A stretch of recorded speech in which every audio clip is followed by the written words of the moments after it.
Assalamualaikum warahmatullahi wabarakatuh. Kepada yang terhormat Bapak Dosen Idan Ramdhani MA.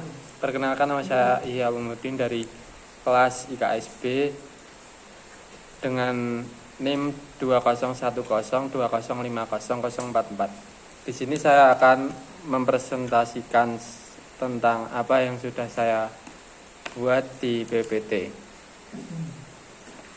yaitu tentang membangun argumen, dinamika, dan tantangan identitas nasional Indonesia.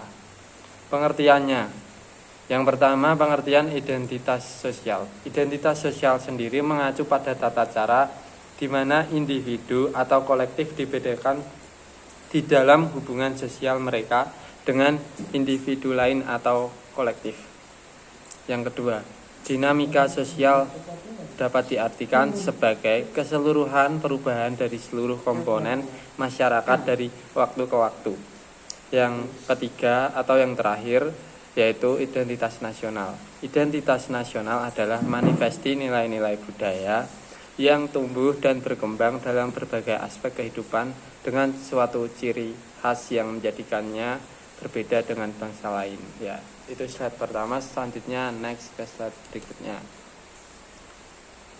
Terdapat berbagai tantangan dalam melaksanakan identitas nasional di Indonesia, teman-teman. Yang pertama yaitu lunturnya nilai-nilai luhur dalam praktek kehidupan berbangsa dan bernegara.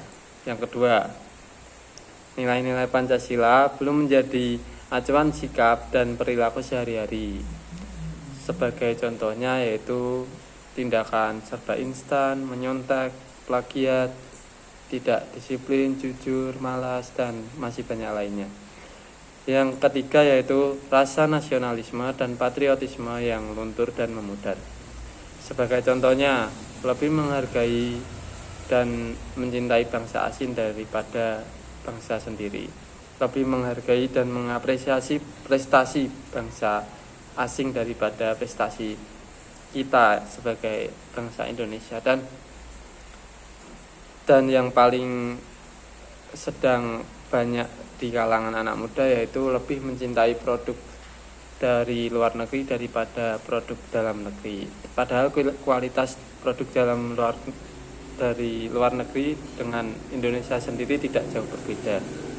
Yang keempat yaitu lebih bangga menggunakan bendera asing daripada bendera merah putih, lebih bangga menggunakan bahasa asing daripada bahasa Indonesia, dan menyukai simbol-simbol asing daripada lambang dari bangsa sendiri, yaitu bangsa kita, bangsa Indonesia.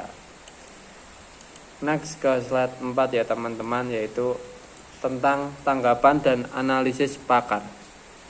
Di sini saya menyantumkan dua pakar yang bertanggapan dan beranalisis tentang tantangan dan masalah yang dihadapi terkait dengan Pancasila. Yang pertama yaitu dikemukakan oleh Azumardi Azra di tahun 2007. Beliau menyatakan bahwa saat ini Pancasila sulit dan dimarginalkan di dalam semua kehidupan masyarakat Indonesia karena yang pertama guys, Pancasila dijadikan sebagai kendaraan politik. Yang kedua, adanya liberalisme politik. Yang ketiga, lahirnya desentralisasi atau otonomi daerah. Selanjutnya yang kedua, menurut Tilar juga tahun 2007, Pancasila telah terlanjur tercemar dalam era atau masa Orde Baru yang telah menjadikan Pancasila sebagai kendaraan politik untuk mempertahankan kekuasaan yang ada. Liberalisme politik terjadi pada saat awal reformasi, yakni pada pasca pemerintahan Orde Baru. Saat itu ada kebijakan pemerintah Presiden Habibie yang menghapuskan ketentuan tentang Pancasila sebagai satu-satunya asas untuk organisasi kemasyarakatan, termasuk organisasi politik. Sedangkan lahirnya peraturan perundang-undangan tentang desentralisasi dan otonomi daerah seperti lahirnya UU nomor 22 tahun 99 yang diperbarui menjadi UU nomor 32 tahun 2004, yaitu tentang otonomi daerah telah berdampak positif dan negatif. Dampak negatifnya antara lain munculnya nilai-nilai primordialisme kedaerahan sehingga tidak jarang munculnya rasa kedaerahan yang sempit. Selanjutnya kita akan membahas tentang pentingnya identitas nasional dan bagaimana upaya penyadarannya. Di sini ada menyantumkan pertanyaan dan saya sertakan jawabannya. Pertanyaannya, bagaimana upaya menyadarkan kembali bangsa Indonesia terhadap pentingnya identitas nasional dan memfasilitasi serta mendorong warga negara agar memperkuat identitas nasional. Nah, itu bisa disimpulkan sebagai rumusan masalahnya ya teman-teman. Jawaban dari konklusi tersebut yaitu disadari bahwa rendahnya pemahaman dan menurunnya kesadaran warga negara dalam bersikap dan berperilaku menggunakan nilai-nilai Pancasila dalam kehidupan berbangsa dan bernegara, khususnya pada era reformasi bangsa Indonesia, bagaikan berada dalam tahap disintegrasi. Karena tidak ada nilai-nilai yang menjadi pegangan bersama. Padahal teman-teman, bangsa Indonesia telah memiliki nilai-nilai luhur yang dapat dijadikan pegangan dalam kehidupan bermasyarakat, berbangsa, dan bernegara, yaitu Pancasila sendiri.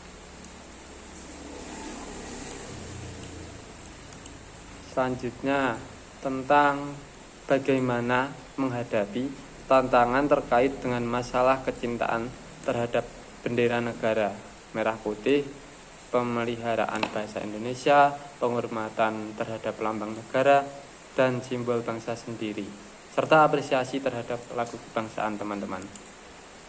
Pada hakikatnya, semua unsur formal identitas nasional, baik yang langsung maupun secara tidak langsung, diterapkan, perlu dipahami, diamalkan, dan diberlakukan sesuai dengan peraturan dan perundang-undangan yang berlaku.